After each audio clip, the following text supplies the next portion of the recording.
Just assessing where you guys are with LSU coming in. They're not the same kind of LSU they don't look like. Well, we've been playing pretty well. We played pretty well at Kentucky. Midweek game, okay. I think that, we're starting to get some guys healthy on the mound. For the most part, we're healthy in the field. So, just another SEC series the way we look at it. We talk about it right before conference starts every year. They all count as one win or one loss at the end of the year. So we're just going to, try to go out and play well like we've been doing. What's it like having a complete bullpen for a change? Well, it's almost complete. Vermillion, his arm's just about right, and then he tweaked his hamstring. So, if it's not one thing, it's another. It's just the way it works in athletics, I think. And but it's nice getting Scruggs back. He threw well last weekend, and Kostichuk threw well, I felt like. And, the more we have out there, the better, obviously. So Vermillion's questionable? Yeah. I don't know how big a question it is. So would he even be on the roster? I don't know yet. He is going to practice, though, so I don't know. What do you make of where LSU is right now?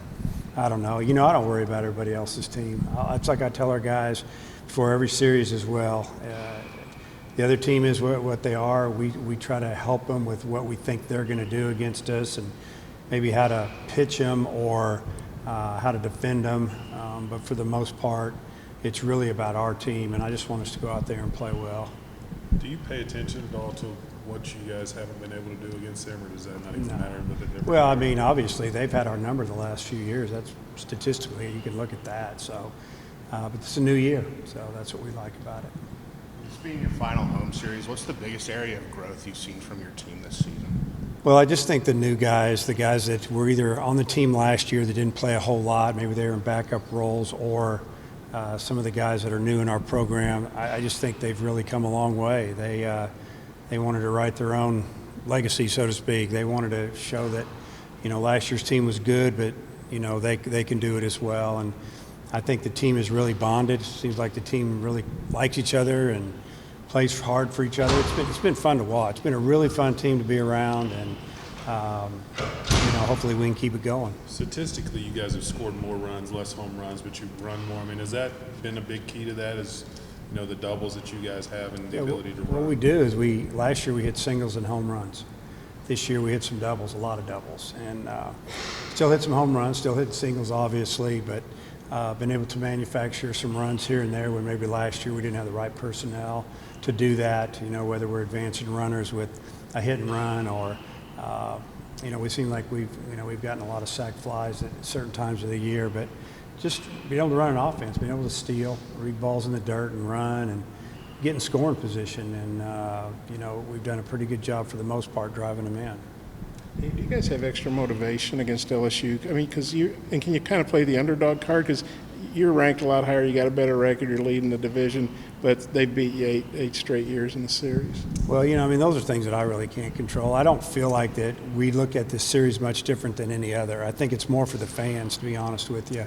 We were worried about going to Kentucky last week, and a team that got off to a great start at the beginning of the year and has personnel, has a great pitcher in Thompson, a couple other big arms, and it just hasn't happened. You can look around the league and see the same thing with, maybe South Carolina and some of these other schools. These are schools that were ranked in the top 25 preseason.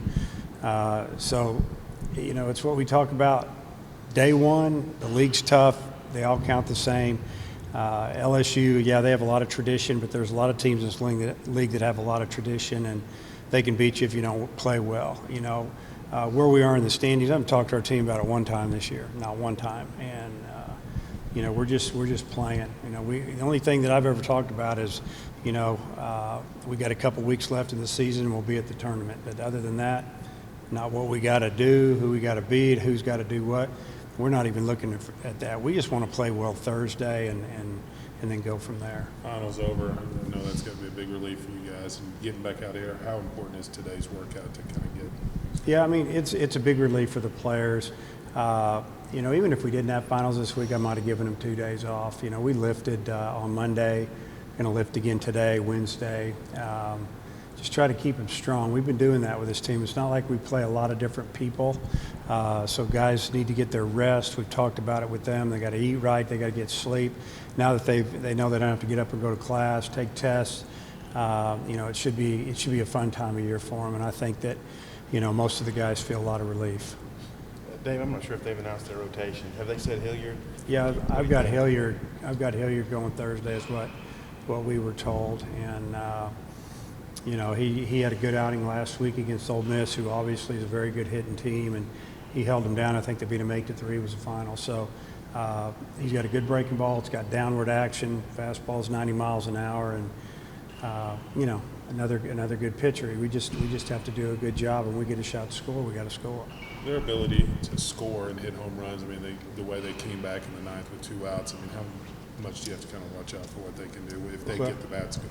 I mean, they got hot. You got to give them credit. They got an infield hit and a couple singles and then 3 home runs in a row. I mean, it happens. It's very rare that happens, but when they're at home, it seems like crazy things happen like that, And I mean, we're pretty much aware of that whenever we play anybody, that the game's not over until you get that last out. And if any team should know, it's us. So, we talk about that. It takes 27. If it's tied, it takes more. So we got to finish and don't take anything for granted. Just, get that last out. What's Scroggins' role going to be going forward? Well, going forward this weekend, he's going to be out of the bullpen. But, it doesn't mean that he's not going to start one day. We only threw him about 30 pitches the other last weekend, and he really didn't want to come out of the game. He had 4 strikeouts of the 4 outs he got, but he also, I think he hit a batter and walked a batter in that second inning. So we were just taking care of him, trying to build him back up. But, when it gets to the point where he can go 40, 50, 60 pitches, we could put him back in the starter role if we need to. Hey, what did you think of the job Opitz did last week controlling the running game, throwing guys out, and the job he's done with that all season? Well, he's been really, really good back there. Just has a real good feel for what hitters are thinking, where they're standing on the plate. We give him some options as far as calling pitches. He calls a lot of zone pitches. We ask him what he sees. But just, catching and throwing, I think he's been as good as anybody as we've played against this year. And this past weekend at Kentucky, he threw out a couple of straight steal guys, threw out a hit and run, swing and miss, and he threw out, it seemed like a couple more that were balls in the dirt that, bounced off of him a little bit, and they got a quick read on it, and he still threw them out. So he had a great weekend behind the plate, but he's really had a great year defensively all year for us. And then you're obviously predominantly right-handed pitching, and it's a little harder for righties to hold guys on, but that doesn't seem to have slowed Casey down. Yeah, a lot of teams anyway on lefties, they'll go first movement, so it's kind of a guessing game to pick or not. Right-handers, our pitchers are fairly quick to the plate for the most part. They give him an opportunity to throw people out if, unless they just get an incredible jump. But, the key for him is quickness in his release, and he's been very accurate. His arm strength is average at best. Everything else is above average. Besides, you said a quick release. What else makes him really good at throwing guys out? And He's holding? accurate.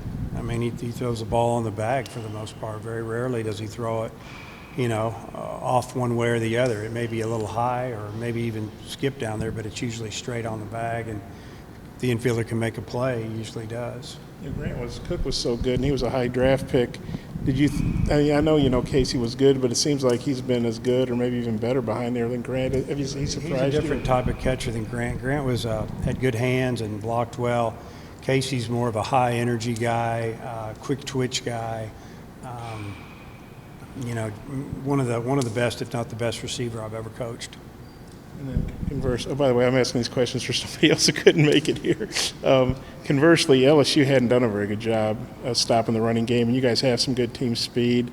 How do you think that could play into this weekend? Well, it's something like that.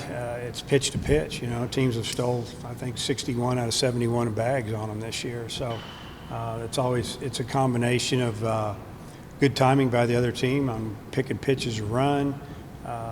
Is it a good pitch for the catcher to throw on? I mean, a lot of that adds up as a pitcher quick to the plate. It's just we got to pick and choose. We got to be smart about it. And if we don't get a jump, we won't run. And I can give the steal sign. Our guys don't have to go. If they don't feel good about their jump, I don't want them to run because the chance of making it probably less than 50% there. If they get a good jump, I think they got a good opportunity to run on anybody. So there's a lot of freedom there with our base runners.